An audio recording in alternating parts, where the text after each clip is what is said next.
ಏನೋ ethanol ತುಂಬಿದಂತಹ lorry ಏಕಾಏಕಿ ಪಲ್ಟಿಯಾಗಿದೆ. ಮಹಾಲಿಂಗಪುರ ಸಮೀಪದ ಸೈದಾಪುರ ಕ್ರಾಸ್ ಬಳಿ ದುರ್ಘಟನೆ ನಡೆದಿದೆ. ಮುಧೋಳ ಮತ್ತೆ ನಿಪ್ಪಾಣಿ ರಾಜ್ಯ ಹೆದ್ದಾರಿಯಲ್ಲಿ ಎಥನಾಲ್ ತುಂಬಿಕೊಂಡಿದ್ದಂತಹ ಲಾರಿ ಏಕಾಏಕಿ ಪಲ್ಟಿಯಾಗಿದೆ. ಸಕ್ಕರೆ ಕಾರ್ಖಾನೆಯಿಂದ ಎಥನಾಲ್ ತುಂಬಿಕೊಂಡು ಹೊರಟಿದ್ದಂತಹ ಲಾರಿ, ಈ ಲಾರಿಯನ್ನ ಮೇಲ್ಸೇತುವೆ ಮೇಲೆ ಬರೋಬ್ಬರಿಯಾಗಿ 4 ಕ್ರೇನ್ಗಳಲ್ಲಿ ಬಳಕೆ ಮಾಡ್ತಾ ಇದ್ದಾರೆ. ಅದನ್ನ ಮೇಲೆತ್ತುವುದಕ್ಕೆ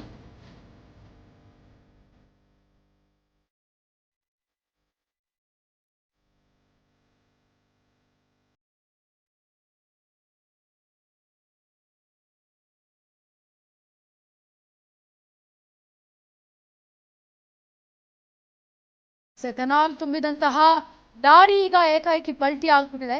ಮಹಾಲಿಂಗಪುರ ಸಮೀಪದ ಸೈದಾಪುರ ಕ್ರಾಸ್ ಬಳಿ ನಡೆದಿರುವಂತಹ ಘಟನೆ ಇದು. ಮುಧೋಳ ಮತ್ತೆ ನಿಪ್ಪಾಣಿ ರಾಜ್ಯದ ಹೆದ್ದಾರಿ ಏನಿದೆ ಅಲ್ಲಿ ಎಥನಾಲ್ ಅನ್ನ ತುಂಬಿಕೊಂಡಿದ್ದಂತಹ ಲಾರಿ ಏಕಾಏಕಿ ಪಲ್ಟಿ ಆಗ್ಬಿಟ್ಟಿದೆ.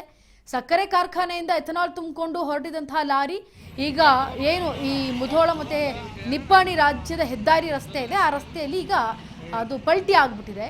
ಲಾರಿಯನ್ನ ಮೇಲೆತ್ತೋದಕ್ಕೆ ಬರೋಬ್ಬರಿ 4 ಕ್ರೇನ್ಗಳನ್ನ ಬಳಕೆ ಮಾಡಲಾಗ್ತಾ ಇದೆ. ಅಂದ್ರೆ ಅಷ್ಟು ತೂಕ ಇದೆ, ಅದು ಎತ್ತೋದಕ್ಕೆ ಆಗೋದಿಲ್ಲ ಅಷ್ಟು ಸಾಮಾನ್ಯವಾಗಿ, ಎಥನೇಲ್ ಇರೋದಲ್ವಾ.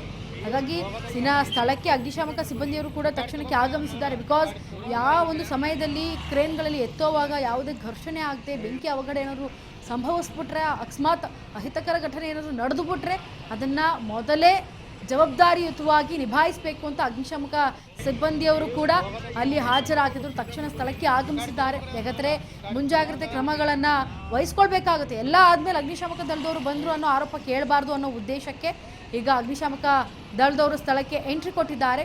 ಇನ್ನು ಇದಕ್ಕೆ ಸಂಬಂಧಪಟ್ಟಂತೆ 4 ಕ್ರೇನ್ಗಳನ್ನು ಬಳಸ್ತಾ ಇದ್ದಾರೆ. ಜೊತೆಗೆ ಎಥನಾಲ್ ಸೋರಿಕೆ ಆಗದಂತೆ ತಡೆಗಟ್ಟೋದಕ್ಕೆ ಯಶಸ್ವಿಯನ್ನು ಕೂಡ ಅಲ್ಲಿನ ಸ್ಥಳೀಯರಾಗಿರ್ಬೋದು ಹಾಗೆ ಅಧಿಕಾರಿಗಳಾಗಿರ್ಬೋದು ಅಲ್ಲಿಗೆ ಬಂದಿರುವಂಥವರು ಪ್ರಯತ್ನವನ್ನು ಪಟ್ಟಿದ್ದಾರೆ. ಜೊತೆಗೆ ಮುಧೋಳ ಅಬಕಾರಿ ಇಲಾಖೆ ಅಧಿಕಾರಿಗಳು ಸ್ಥಳಕ್ಕೆ ಭೇಟಿ ಕೊಟ್ಟು ಪರಿಶೀಲನೆ ನಡೆಸ್ತಾ ಇದ್ದಾರೆ. ಇನ್ನು ಮಹಾಲಿಂಗಪುರ ಪೊಲೀಸ್ ಠಾಣಾ ವ್ಯಾಪ್ತಿಯಲ್ಲಿ ಈ ಘಟನೆ ನಡೆದಿದೆ.